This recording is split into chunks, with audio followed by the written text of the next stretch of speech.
le semis de ciboulette. Donc là, je vais prendre la graine est fine, hein. Donc là, parce qu'elle est aussi grosse que la graine de poireau. Donc là, je prends un semoir. Hein.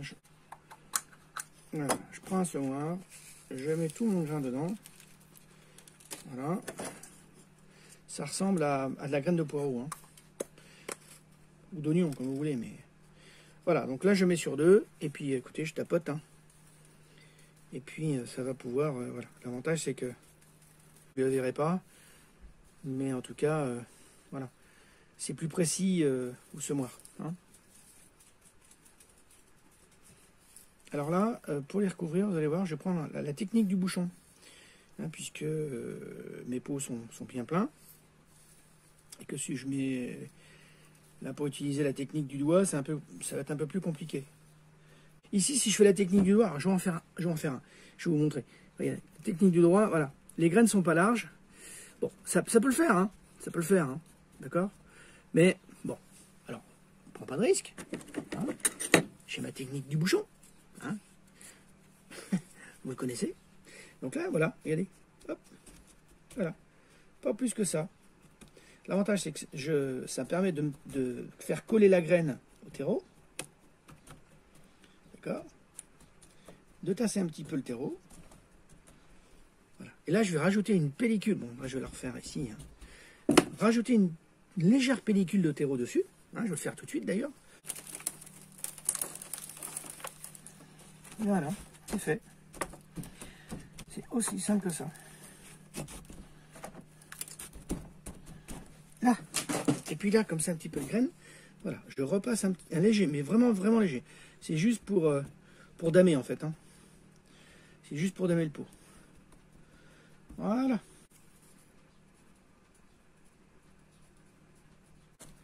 Et voilà. Le semis, c'est fait.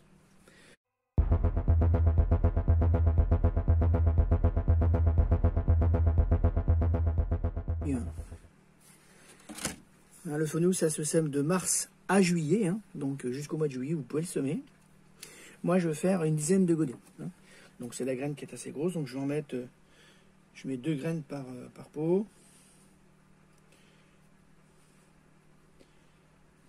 On n'en mange pas tellement que ça, hein, parce que moi, de toute façon, ça va partir. C'est pour aromatiser mes plats, en fait, tout simplement, hein. Je fais du tagine ou autre. Donc vous connaissez maintenant la technique du doigt, hein. Hein, je vous la rappelle pas. Voilà, voilà, là, doucement, hein.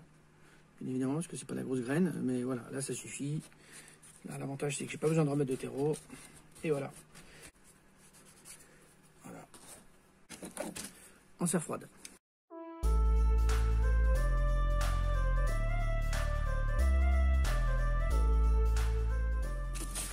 Donc là, je vais faire un semis d'artichaut, hein, puisque je n'ai que 4 pieds. Donc je vais quand même en faire pour pouvoir les sauver. Donc voilà, donc c'est de la graine, hein. Vous voyez, c'est de la graine, ça ressemble un peu à la graine de lin ou du mini tournesol. Donc là, je mets 2 graines par... je vais même en mettre 3. Voilà, 3 graines par godet. Voilà, puis si ça donne autant de plants, bah écoutez, je vous les partage, hein. Voilà. Voilà, donc ça c'est fait. Donc mes artichauts sont là. Donc là, la technique du doigt. Commencez maintenant à savoir. Voilà, et là on recouvre. Tac, et voilà, ça c'est fait. L'étiquette, hein, on n'oublie pas. Artichaut. Donc je vous rappelle, hein, l'artichaut, vous pouvez le semer, hein, sans aucun problème. Hein, et c'est de mars à mai. Donc pas de souci, hein, jusqu'au mois de mai, vous avez encore le temps d'en semer. Hein. Voilà les amis, le semis d'artichaut c'est fait.